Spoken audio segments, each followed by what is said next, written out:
A wedding tape glitched at 44 seconds. The bride looked into the lens and whispered my name. Now the monitors won't turn off, and the vault just opened itself.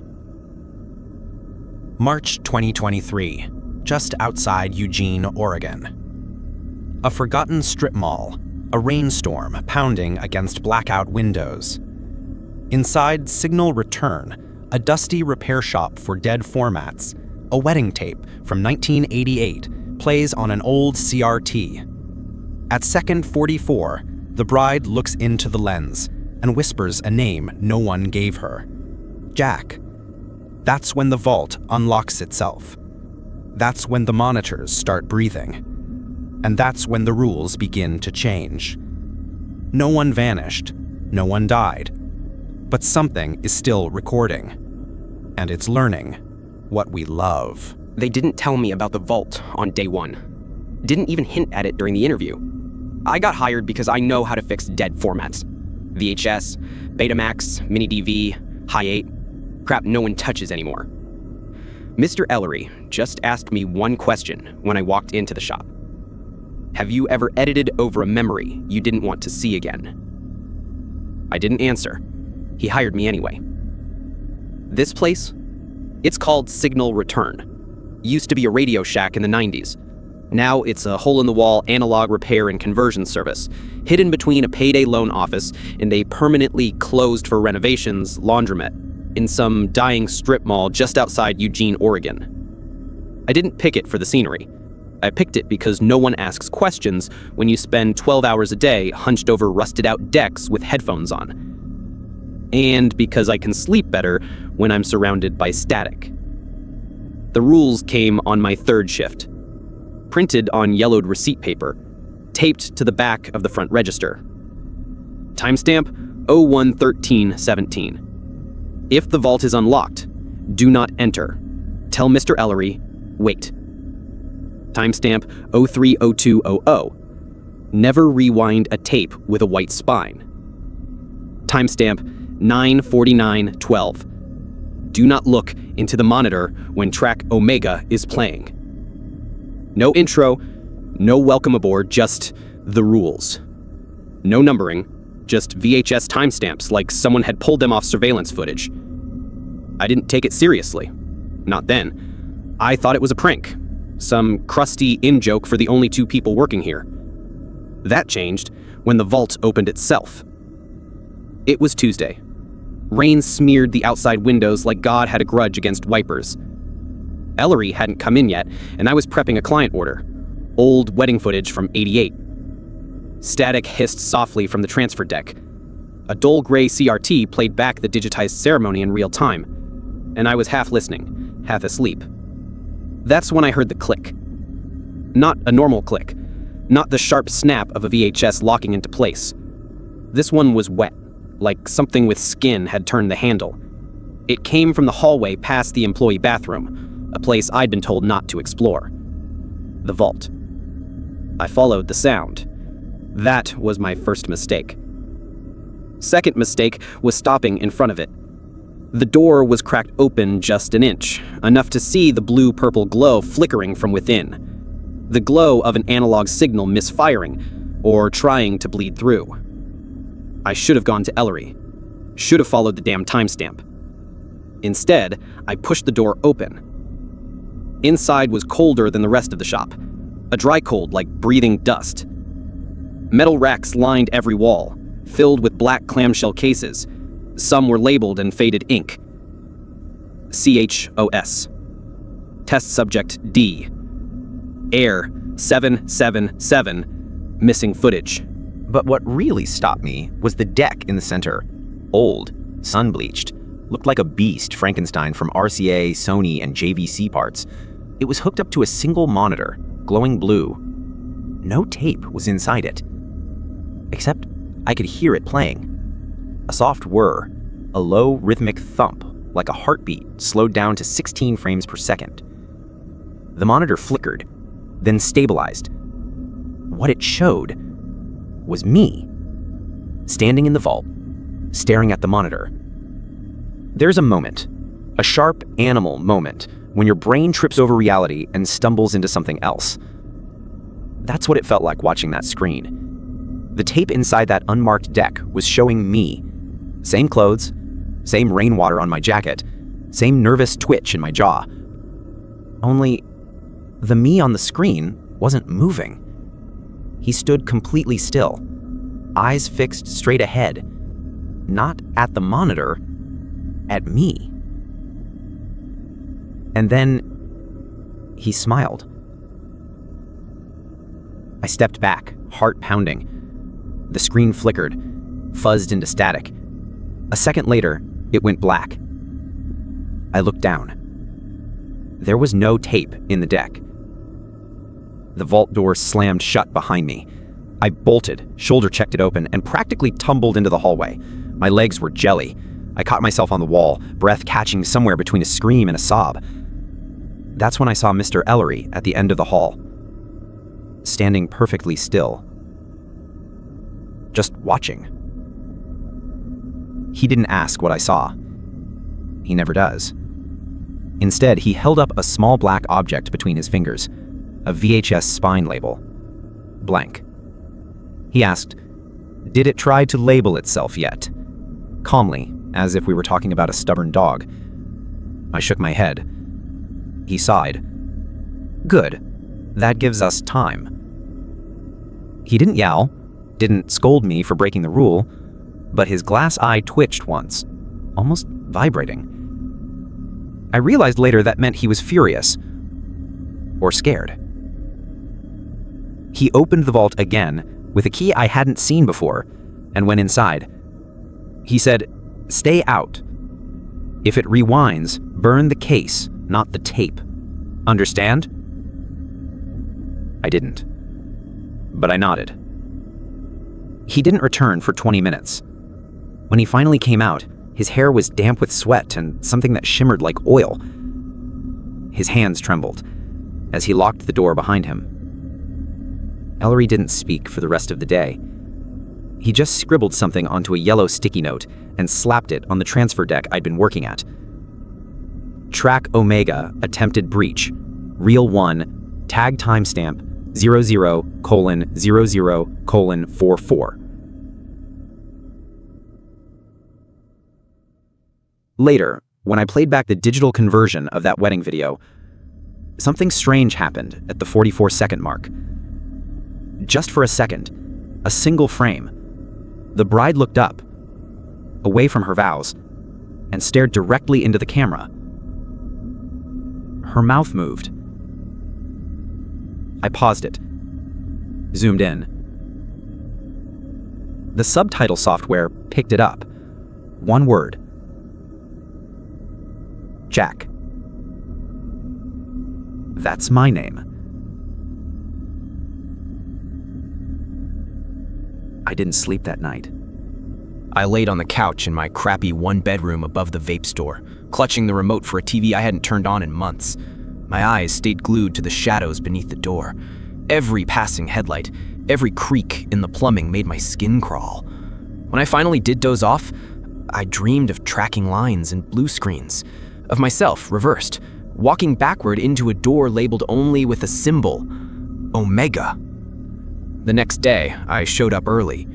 Ellery was already there, sitting cross-legged behind the front counter, like some dusty monk in a temple made of broken electronics. He didn't look up when I walked in. "You're wondering why the vault opened," he said quietly. "Yeah, that, and why the hell it showed me." He nodded, as if he'd expected that. "Some tapes want to be played, others want to be remembered." He slid open a drawer and pulled out a battered black binder. No title, just a piece of duct tape on the front with the word Archive scrawled in bleeding red Sharpie. Inside were dozens of rules, each on its own page, each dated but not in sequence. He flipped to a new one, typed, not handwritten, same aged paper. Timestamp 00:44:00. Rule: if the vault opens itself, track Omega is active. Do not play, do not rewind, do not observe. Tag any altered footage at frame 00:44:00. If it says your name, return the tape to the vault by nightfall. Why 44? I asked. Ellery gave a dry laugh.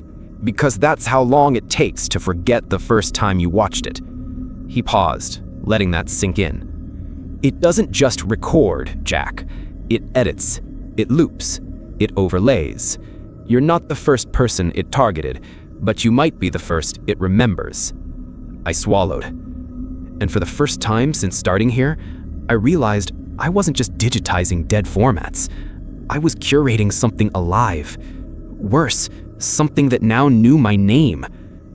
That night, I checked the wedding footage again, frame 004400. The bride still looked into the lens. Her lips still formed the word. Only this time, she smiled, and her eyes were mine. We keep the weird tapes in a separate cabinet. It's tucked behind the fridge in the break room, the kind of cabinet you don't notice unless you're looking for it. Scratched steel, one bent leg, always locked. I once asked Ellery what was inside. He just said, the ones that remember being watched. So I never pushed. But on Thursday, when Ellery didn't show up for work, and a walk-in dropped off a duffel bag full of unlabeled VHS tapes, I found myself unlocking it for the first time. Key was hidden behind the mini fridge, taped to the back of a stale bag of coffee beans. Of course it was. Inside, among others, sat one tape, a cracked shell with the number 112 written in fading red ink. The label was peeling, revealing something else underneath, another label, scratched out with a knife. It read, "Play me again." I should have locked the cabinet, should have walked away. Instead, I slipped tape number 112 into Deck C. It hissed to life, like a breathing lung. The screen filled with grainy footage of a living room, dim lighting, blinds drawn, CRT humming in the background. The timestamp burned into the corner read 03:11:44 a.m. In the center of the frame sat a man, slumped on a plaid couch, face blurred, but the way he moved, something about his posture. He looked like me. He was watching a screen I couldn't see, head tilted slightly, eyes glossy, unfocused. His mouth was open, like he was trying to speak, but forgot how. Then the tape glitched, skipped, and repeated. Same frame, same man, same silence. Over and over. But each loop, he looked a little more like me. I hit pause. The screen froze on the man's eyes, bloodshot and distant. Suddenly, the CRT beside me, the one I wasn't using, turned on by itself. Static. Then, my face, staring back, blinking. Except, I wasn't blinking. I jumped to my feet and yanked the power from the wall. Both monitors went black. The air in the shop was heavy, electric, like the moment before a thunderclap. Then I heard it, behind me, low and whispery. Again. I turned. Nothing. Just shelves, dusty light, and my own ragged breath. On the desk, the tape was ejecting itself. I picked it up and saw that the original label had reappeared beneath the peel. Play me again. And under it, something new had been written, barely visible under the glare of the fluorescent light. Don't look at the mirror yet. I didn't have a mirror in the shop, or at least I didn't think I did. But then I remembered the back hallway, the old employee restroom nobody used. Ellery had duct-taped a note to the door that just said, "Out of order, do not remove tape." I always assumed it meant plumbing. Now I wasn't so sure. I stood outside that door for a long time, listening, waiting for a reason to go back to my desk and pretend none of this was happening. But I couldn't. My hands were shaking. I peeled off the warning note. Inside, lit by a single flickering bulb, was the most ordinary, terrifying sight I could imagine. A mirror, wall-mounted, cheap, slightly warped, and in the center of it, me. Almost. You ever look at yourself for too long and realize something's just a little off? Like your reflection is breathing slower than you are? That's what it felt like. I took one step closer. My reflection didn't move. I blinked. He didn't. Then, slowly, my reflection raised a hand, not to wave, not to mimic, but to press its fingers against the glass. The lights buzzed overhead, flickered once. It mouthed something. Again. That was enough. I slammed the door and ran back into the shop. I grabbed tape number 112, stuffed it into a plastic evidence sleeve, and locked it back in the cabinet behind the fridge. Then, I duct taped the door shut and pushed a filing cabinet in front of it. Because somehow, I knew this wasn't about watching the tape. It was about watching it again. That night, I stayed late. I had to scrub the client tapes, get them transferred, keep the place running in case Ellery came back. Around 2 a.m., the power flickered. Just once, long enough for me to look up from my desk. All 5 of the CRTs in the shop turned on at once. Each screen showed the same thing, a different angle of me, watching myself. In one, I was asleep on the couch. In another, I was standing in the vault. In the last one, I was screaming, though there was no sound. Then, the tape decks started rewinding themselves. Every single one, even the decks with no tapes, even the ones that weren't plugged in. One by one, the screens went to static. Except one. It showed my brother, Eli, 6 years younger than me, missing since 2019. In the footage, he looked older than I remembered, more tired, like he'd been surviving inside the tape. He pressed his hand to the screen. Don't rewind. Don't repeat. Please, Jack. The screen cut to black. I sat there, breath shallow, the static ringing in my ears long after the monitor shut off. I didn't go home. I didn't sleep. Instead, I did the one thing Ellery told me never to do. I opened the archive binder and looked up the rule for tape number 112. Timestamp 03/11/44. Tape number 112. Do not rewind. Do not play twice. Do not observe your reflection within 24 hours. Do not speak to the recording. If the tape calls your name, you are now being taped. At some point, I must have blacked out. Not slept, blacked out. Because when I woke up, I was on the floor behind the front desk, head buzzing like a CRT warming up. The wall clock said 5:12 a.m. The archive binder was open beside me. Only I hadn't left it open, and someone had torn out a page. The static hadn't stopped. Even with all the tape decks shut off and unplugged, there was still a low hum in the air, like a signal trying to find a receiver, like something trying to tune me in. That's when I noticed the tape deck light, the one in the digitizing bay. It was blinking red, ejecting, but I hadn't inserted anything. I approached slowly. Inside the tray was a brand new tape, one I didn't recognize. Pristine black casing, no scratches, no mold. The label was blank, but etched into the plastic itself, with something sharp, was one word: Jack. I didn't touch it. Instead, I picked up a roll of magnetic shielding tape and wrapped the deck shut. Then I went into the back room and pulled out one of Ellery's old field tags, thin plastic tags we clip onto tapes with a date and a rule reference. I wrote in red Sharpie, "Do not watch, for Ellery only, possibly self-generated. Tag 112.2. Then I clipped it to the shell and slid the tape into a dead drawer under the register, a drawer that doesn't have power, one that's supposed to keep analog media dormant.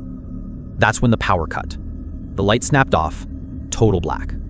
No wind, no sound. Just the slow, crunching click of a tape loading itself into a deck. I froze. My mouth went dry.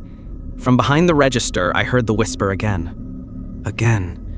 Again. Again. It was layered now, not one voice. Dozens, like a crowd chanting through the grain of a dead channel. I felt a tug in my chest, like a hook pulling me toward the decks, toward the vault, towards something I'd already seen, already forgotten, and somehow recorded over with lies. Then the phone rang. Not the cell phone I keep in my back pocket, the landline mounted to the wall near the garage exit, the one with the cord chewed halfway through and a do not answer sign taped above it. It rang once, then again, then a third time. I picked it up. Nothing. Just a quiet hum. Then a voice. My voice. This is your first time watching this, but not your last. Next time, you won't rewind. Next time, you'll remember. The line went dead. I spent the next hour scrubbing every feed from the security cameras, formatting backup drives, locking up anything magnetic in the shield box. When Ellery returned later that morning, I didn't say a word. I didn't have to. He looked at me, sighed, and just said, You kept your reflection, didn't you? I nodded. He scribbled something on a new rule card and handed it to me without meeting my eyes.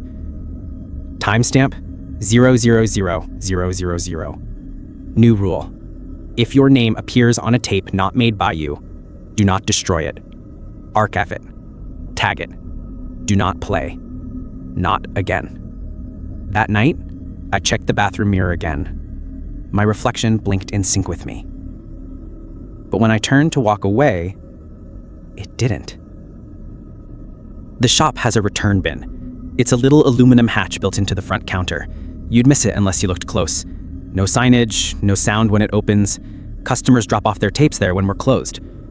Only, we haven't taken walk-ins in months, and Ellery told me we hadn't advertised in years.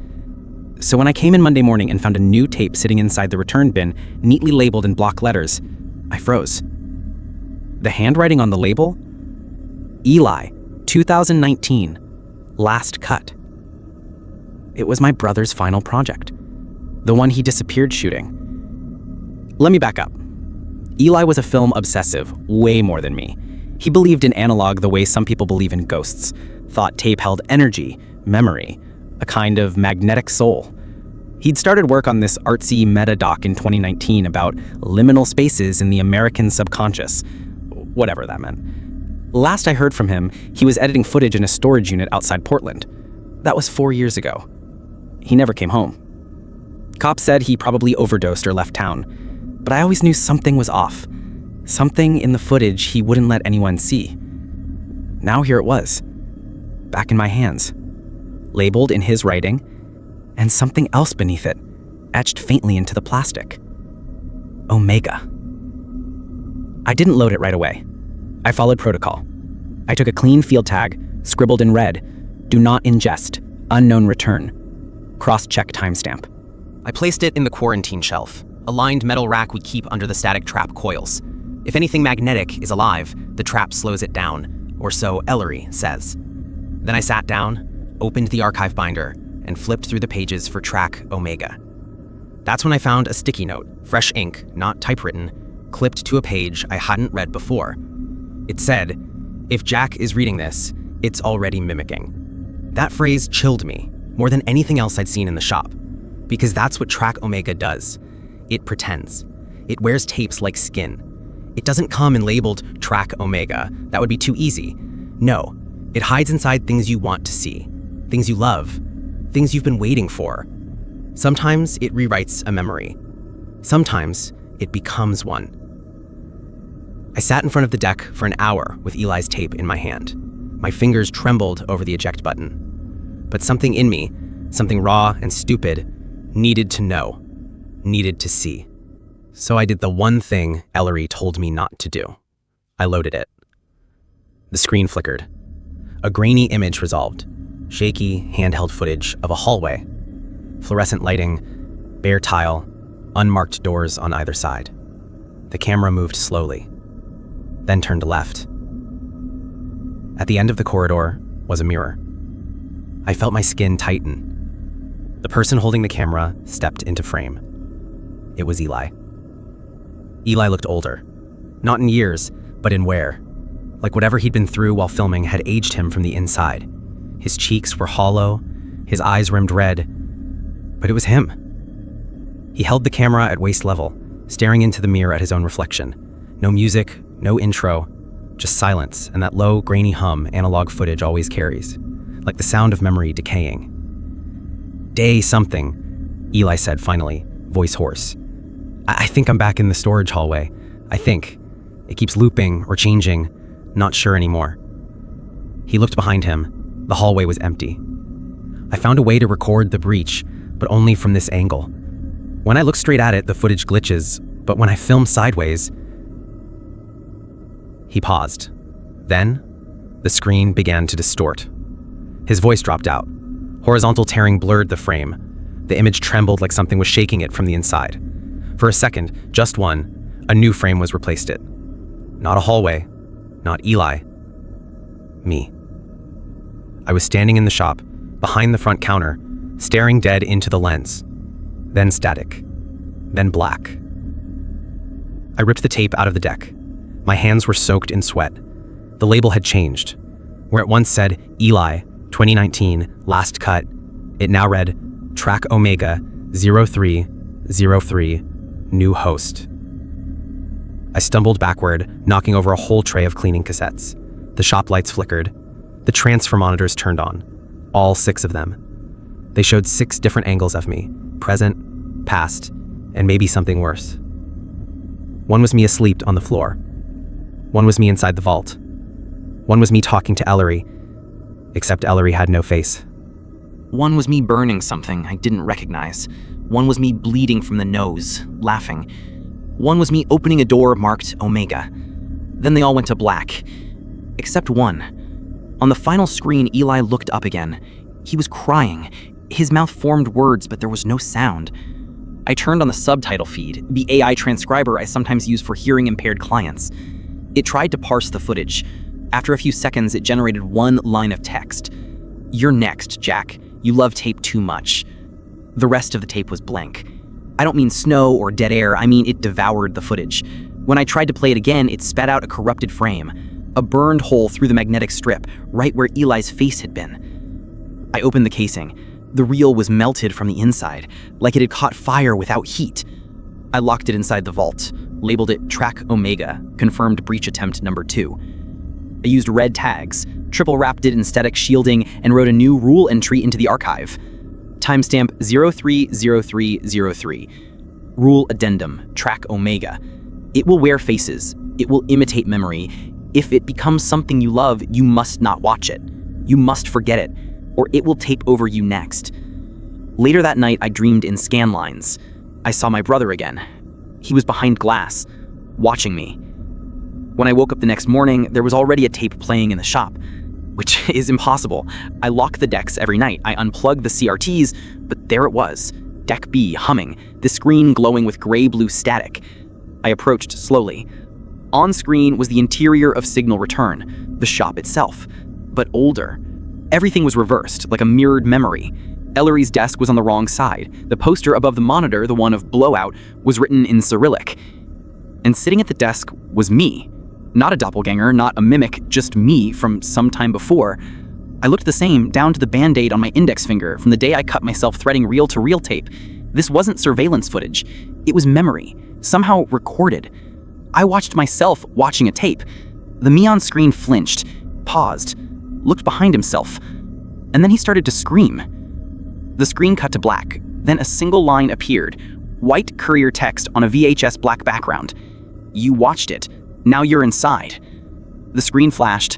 Then I was watching a camera feed from inside the shop in real time.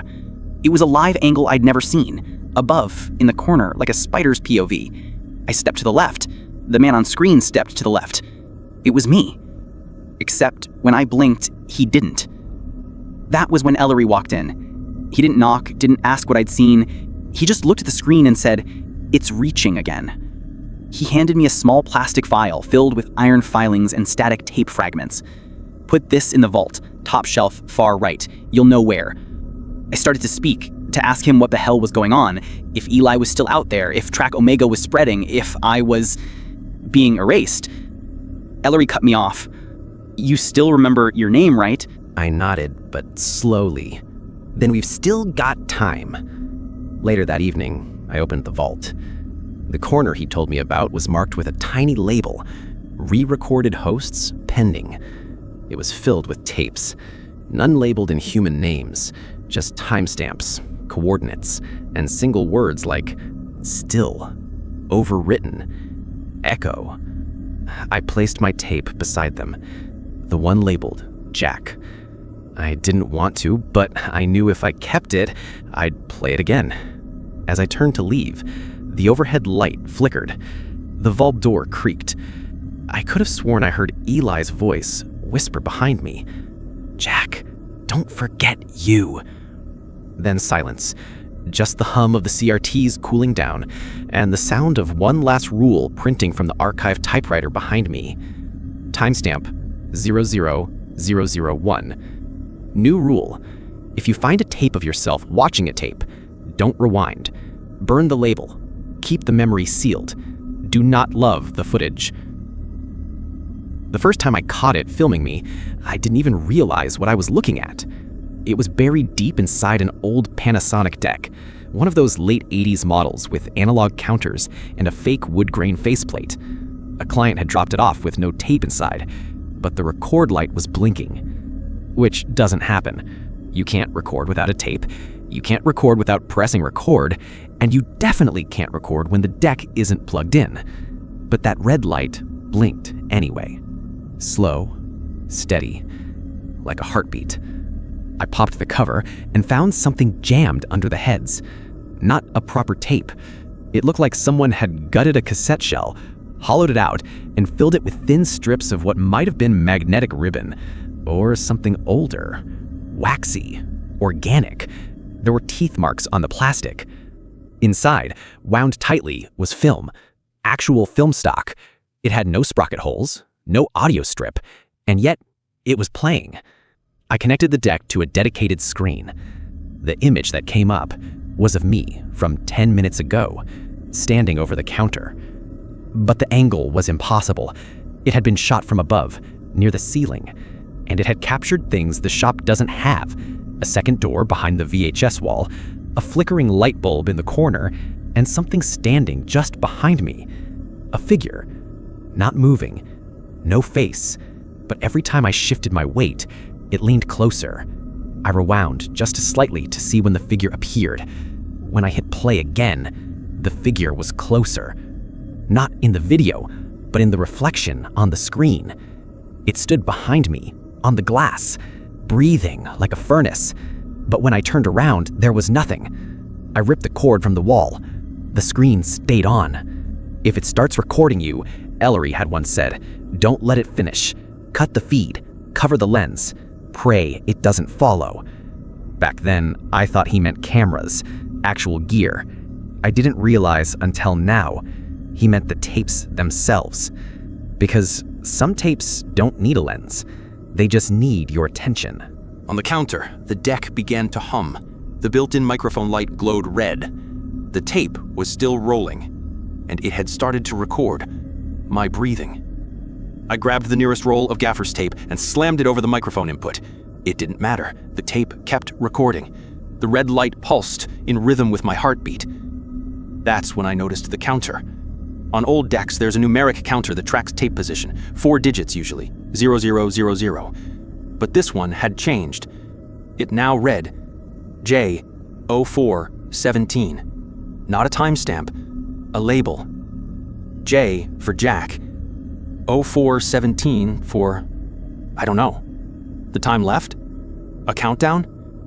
Every second I watched it, the number ticked downward. 0416. 0415. I tore the tape from the deck. The counter didn't stop. I turned off the screen. The screen didn't stop. It just kept playing, even in darkness. Light bled through from inside the cathode tube. The footage showed me holding the tape in my hand, looking confused, then scared, then I saw myself try to break the tape. I watched myself on screen raise the cassette and smash it against the floor. But the real me, I hadn't done that yet. Not until that moment.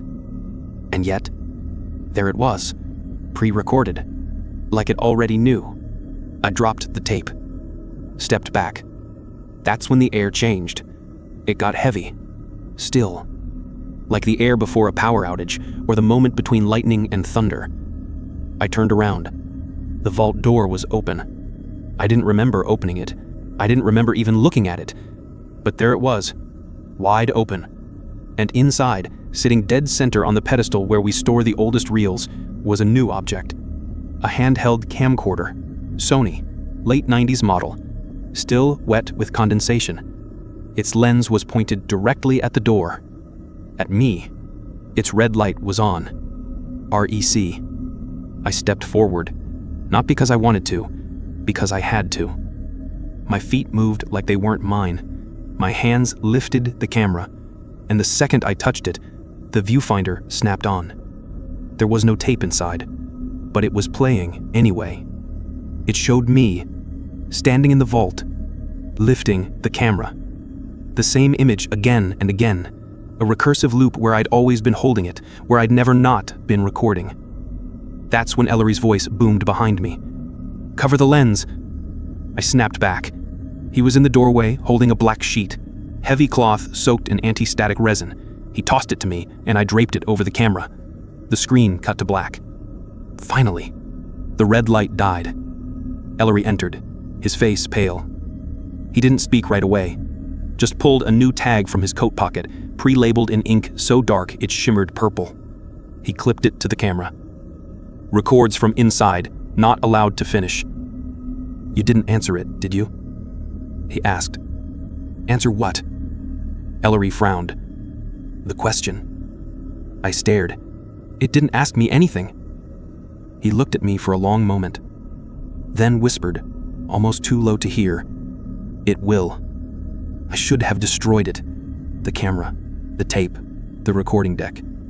But Ellery wouldn't let me. "If it's unfinished," he said, "we still have leverage. The loop isn't closed until it ends." I didn't sleep that night, again. Stayed at the shop, just watching. Not the footage, not anymore, but the shadows between the monitors, the playback counters, the silence between static bursts. Because silence here, it means the tape is listening. Around 3:30 a.m., the counter on the gutted deck started counting up again. No tape, no signal. Just numbers climbing on a dead display. It ticked its way to J0417. Again, the exact number I saw before. And this time, the screen showed something different. A hallway. Dark. Familiar. It was the hallway behind the shop, the one where the vault lives. I saw myself walking it. Not in real time, in 10 minutes. I was holding the camcorder, barefoot, mouth open as if answering a question. Then it cut. I stood, looked at my shoes. Still on. But in the back of my skull, a thought surfaced. Uninvited. What was the question? I didn't hear it spoken aloud. It wasn't a voice. It was memory. One I didn't have yet.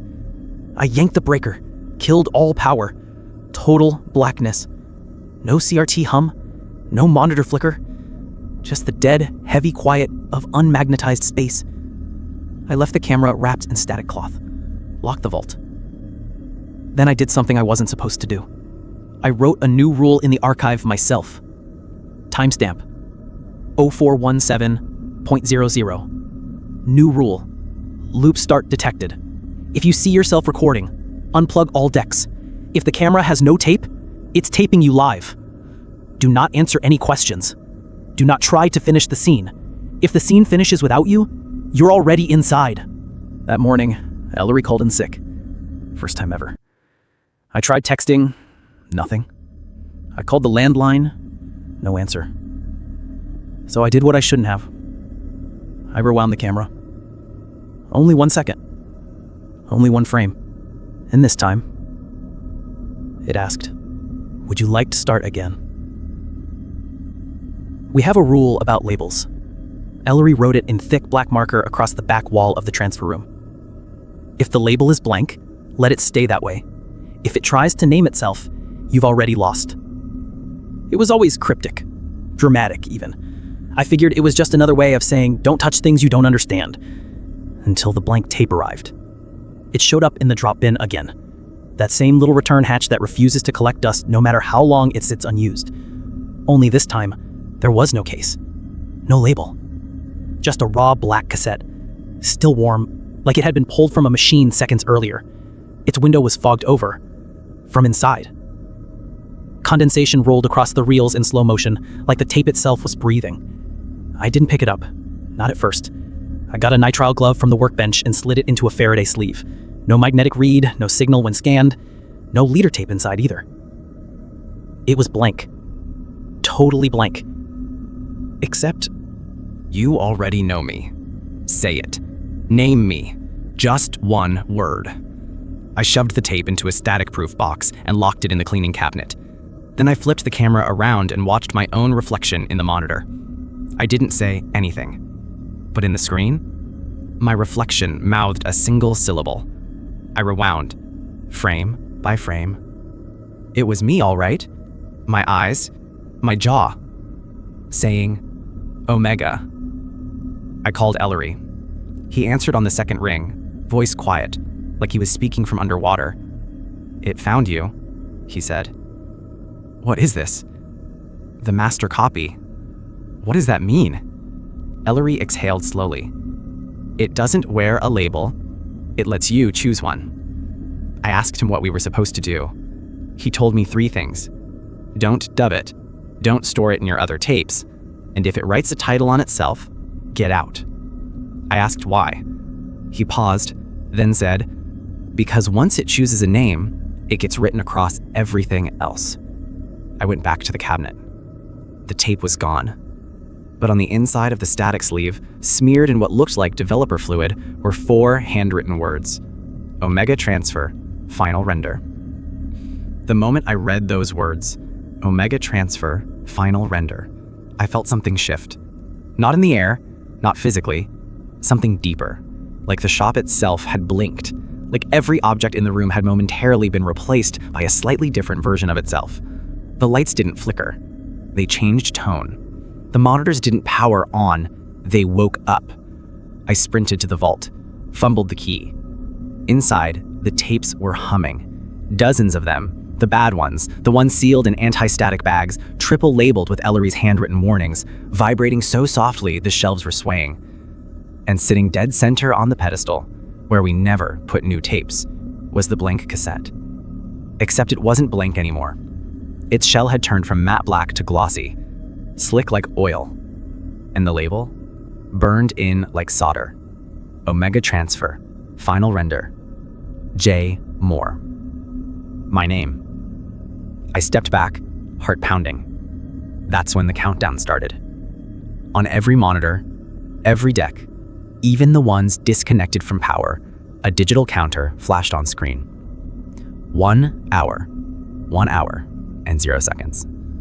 Then, 59, 59. The countdown was universal. Total time, 1 hour. To what? I didn't know. So I did the only thing I could think of. I tried to leave, but the front door wouldn't open. The key jammed in the lock. The deadbolt spun, but the latch wouldn't slide. I even tried smashing the front glass panel with the emergency extinguisher. The glass bent. Not cracked. Bent. Like it had turned to thick rubber. The open sign reversed itself mid-swing. Now it read, projecting. I called Ellery again. Straight to voicemail. I left a message. Just static. The shop started shifting, visually.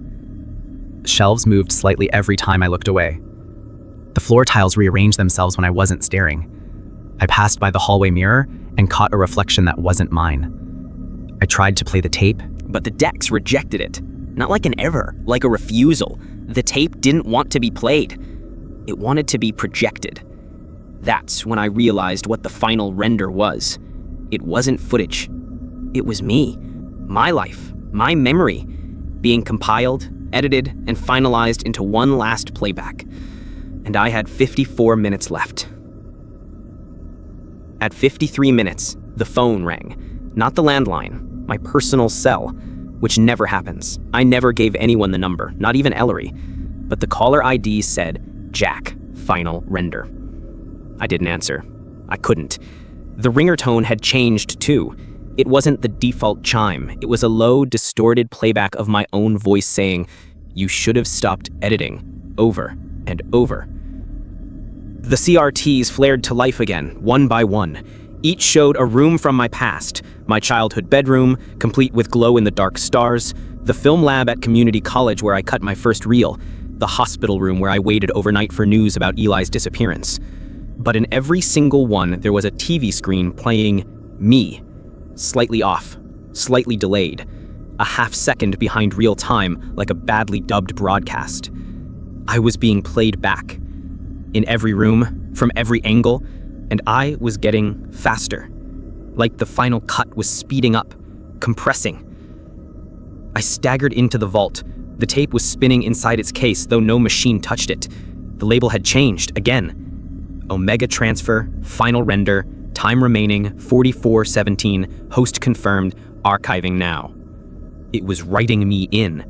Every frame, every breath, every forgotten moment I thought I'd left behind being spliced, recorded, and pressed into permanent format. This wasn't just documentation. This was replacement. I ran to the breaker, cut power to the entire building. The lights died, the screen stayed on. They showed Eli, standing in the vault, wearing my clothes.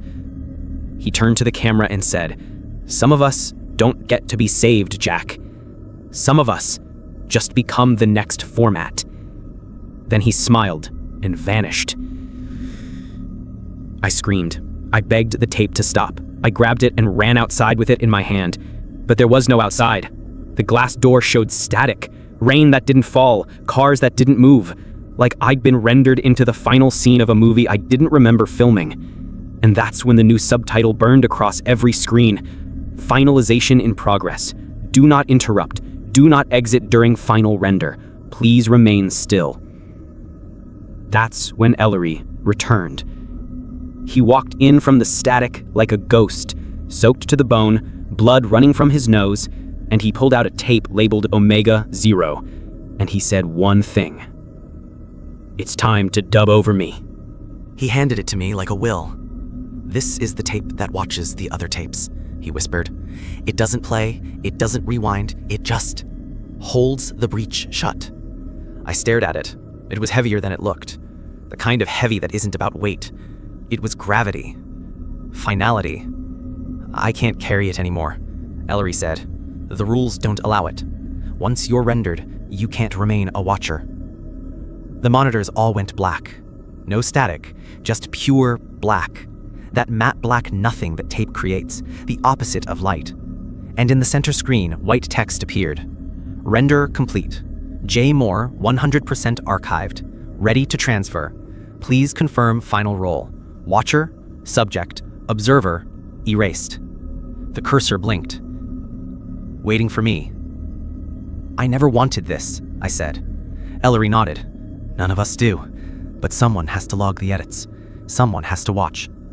I looked at the tape in my hand. I looked at the counter behind him. Still ticking. Down now. 00044. 44 seconds. That number again. The timestamp where the bride said my name. The moment the vault opened itself. The frame that played before the breach. "What happens if no one confirms?" I asked. Ellery smiled, and for the first time since I met him, he looked afraid. "Then everything plays. All at once. Every format, every loop, every subject. We all get burned in." The cursor blinked. Watcher, subject, observer, erased. 4 options. All of them felt like a death sentence. Ellery stepped back toward the vault, unsteady. "There's no safe role, only the one that buys time." I asked what he'd chosen. He didn't answer, but in his hands I saw it. The tape labeled Omega 0 was glowing faintly from within, like there was light burning through the spools from the inside. He looked at me one last time. "When you confirm, you write the next rule." I tried to ask what that meant, tried to stop him, but Ellery was already gone, into the vault, closing the door behind him. I lunged forward, gripped the handle, locked. And then the sound started. Not screams. Playback. Thousands of overlapping voices, whispering, rewinding, dubbing, cutting, like every moment ever recorded was looping in a spiral inside that room. The red light over the door blinked to life. "Transfer in progress. Do not interrupt. Do not power off." The monitors behind me turned back on. Each showed Ellery in a different place, time, and format, holding a camera in 1976, screaming as it recorded by itself, staring into a mirror as his reflection blinked out of sync, arguing with a woman in black who offered him a drink, writing rules in the archive by hand, his fingers bleeding. All of them played simultaneously. All of them burned away as the timer hit 0000. The cursor changed. Now it said, "Selection required. Please confirm your role. You have been taped." I walked to the terminal, and I chose Watcher. The room snapped. Every screen went blank again.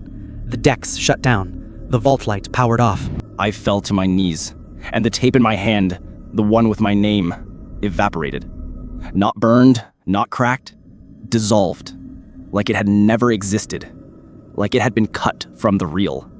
Then the archive printer kicked on. Slowly, mechanically, typing one final rule. Timestamp, Omega 0000. There must always be a watcher. The watcher must not film. The watcher must not edit. The watcher must never, ever rewind. I sat in silence for hours, until the door to the shop unlocked itself. Until the first customer of the morning, an old man with a grocery bag full of tapes, walked in and asked if we digitized weddings. I told him we did, because now I'm the one who watches. A week passed. No new anomalies. No spontaneous playback. No strange voices calling my name from inside dead reels. Just work. People brought in their tapes, birthday parties, funeral recordings, church choirs and bad lighting, moments meant to be forgotten, until they're pulled from a box and fed through a deck like a sacrament. And I watched, silently, logging everything, tagging the quiet glitches that didn't belong, cataloging the flickers, archiving the breath between frames. I thought it was over. I thought I'd survived. But then yesterday, late afternoon, I found something tucked behind the static trap unit. A tape, black shell, no case, no label. I knew I hadn't placed it there. I checked the logbook. No recent client drop-off. No internal tracking tag. Still warm. Still wet. I turned it over, careful not to touch the spools. Etched into the plastic were 4 words, scratched by hand, shaky but deliberate. He's still inside, Jack. I locked it away. I told myself it was nothing. Residual signal, magnetic echo, the last pulse of a dying transmission. I almost believed it.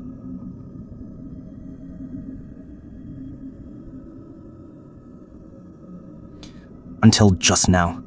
The security feed on monitor 2 flickered to life, and on the screen was Eli, sitting at the counter, smiling. He reached into a grocery bag and pulled out a tape, held it up to the camera. It was labeled in red, Jack, new rules. Then the screen went dark, and behind me, the archive printer began to type. New page, new timestamp. I didn't turn around. Not yet. Because I already know what it says. A new loop has begun.